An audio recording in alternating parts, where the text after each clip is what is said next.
So we bought a small holding, 18 acres in the Galloway Forest in southwest Scotland, and our plan is to grow fruit and vegetables here on the land and improve the biodiversity. Surrounded on two sides by a forest, and yeah, it's nearest neighbours are about 1.5 kilometres away. I've always talked about going to Scotland. You know, when we retired, kind of thing, myself and my partner, we spend all our holidays in Scotland. We've got a boat up here, so we sail, you know, sail and walk in Scotland a lot, and it was a long drive all the time, you know, so to go up from Huddersfield, so where we were living before. So part of that is to be closer to places, you know, like, and I think that the why we did it in you know, this year is partly COVID. Like a lot of people, you know, during lockdown, I was at home more, lived in a lovely place, you know, with a bit of land, not as much land, but a bit of land in the Pennines, and just liked being there and slowing down the pace. And I just thought, I really don't want to be doing really long hours, getting up at the crack of dawn, going down to London. Even though I love my job, the bits of it I just sort of thought I want to be have more time to do the things I love doing,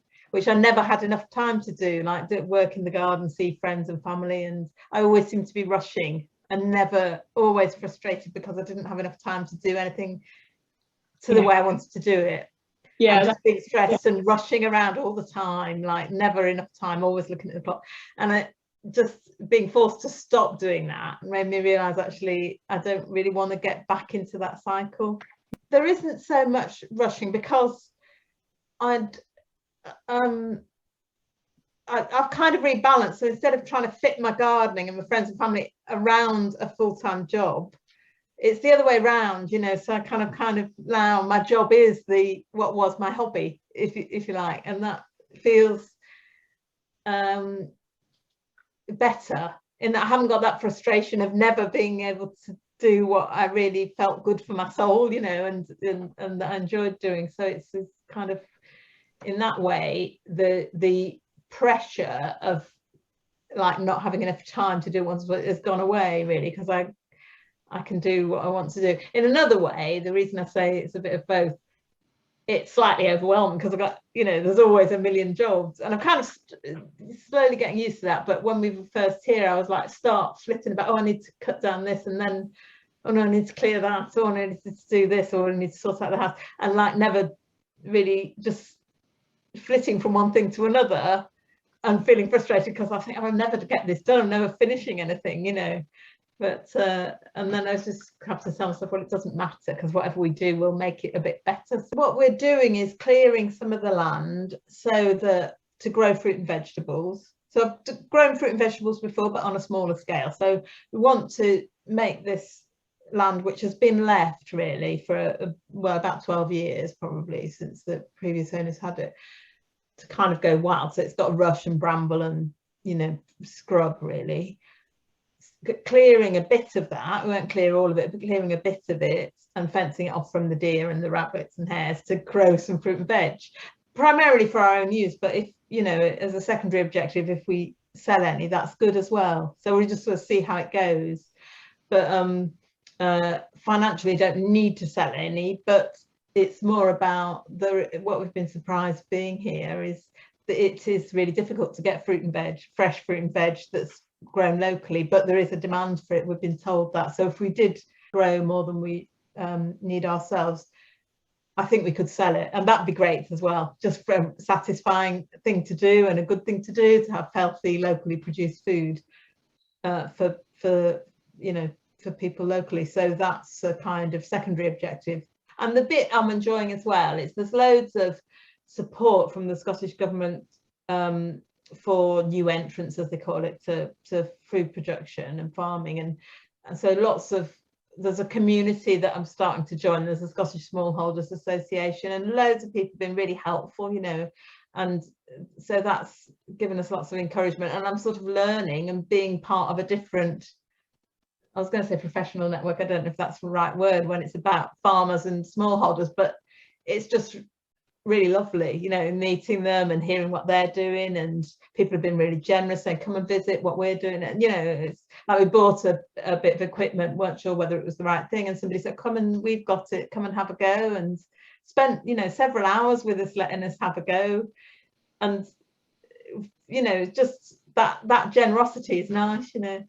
Other thing that's different is you're dictated by the weather, really. What you can do is dictated by the weather, which at the moment is very unpredictable too. So, you know, that's another set of challenges. Well, I would like in the next 20 years to have you know, productive land here, to see that, you know, flourishing an orchard, more wildlife, you know, to being growing a diversity of fruit and vegetables, maybe being able to sell a bit, being part of you know, a community that is encouraging more people to do that and giving people more access to do that, and making more healthy fruit and veg available locally to reduce the impact on the environment. So feeling I've made a contribution to that, all those things, both for me personally and the wider community, and leaving this place as a legacy. And if you were, some people talk about being a custodian of where you live, and I sort of do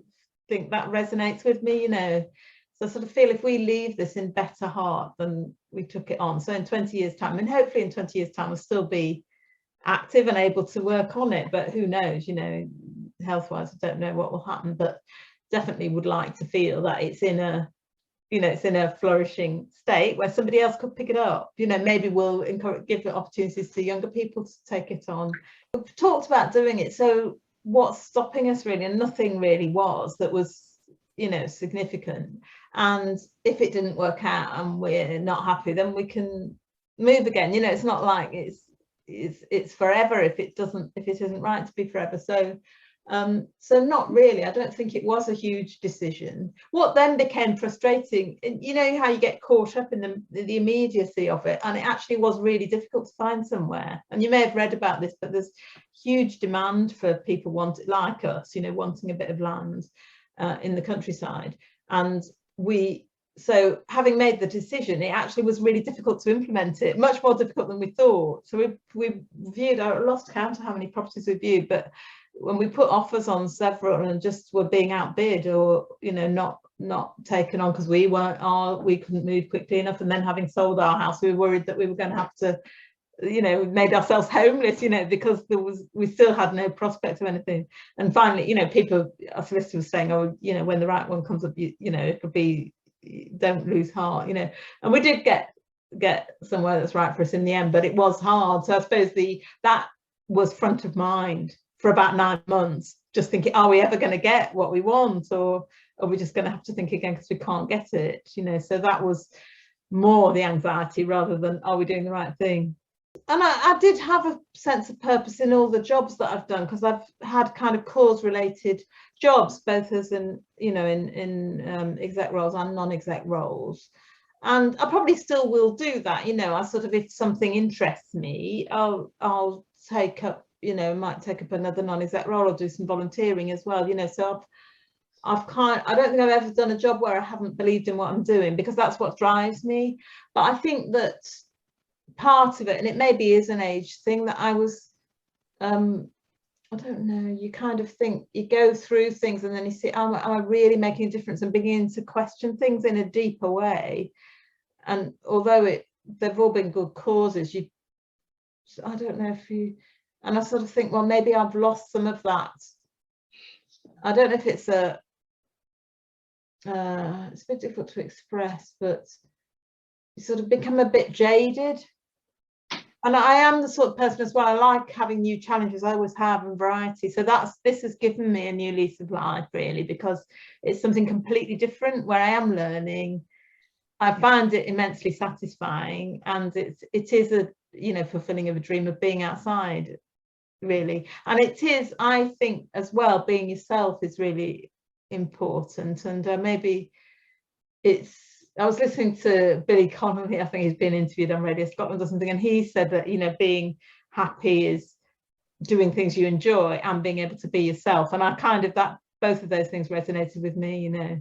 that it isn't, you know, if I can completely be myself, be in my old clothes, muddy, I'm not having to, you know, dress apart in order to, you know, do what's expected of me in a professional role, which kind of I was a bit shoehorning myself to do because I had to do it for my job. I don't have to worry about any of that because nobody can see me, you know, I can wear what I like, you know, and that is liberating. And go for it, you know, give it a go, because well, I haven't regretted it at all. If anything, I was thinking, why didn't I do it earlier? Because the one thing is, you know, worry about that we've left it too late to do all the things I want to do, you know. I don't really think that, but it was kind of a sense of oh gosh, you know, there's so much potential, you know, will we have the energy and the time to do all the things? And so I don't regret it at all. I mean, partly financially it was easier for us to do it because we had paid off the mortgage, and you know, so it's kind of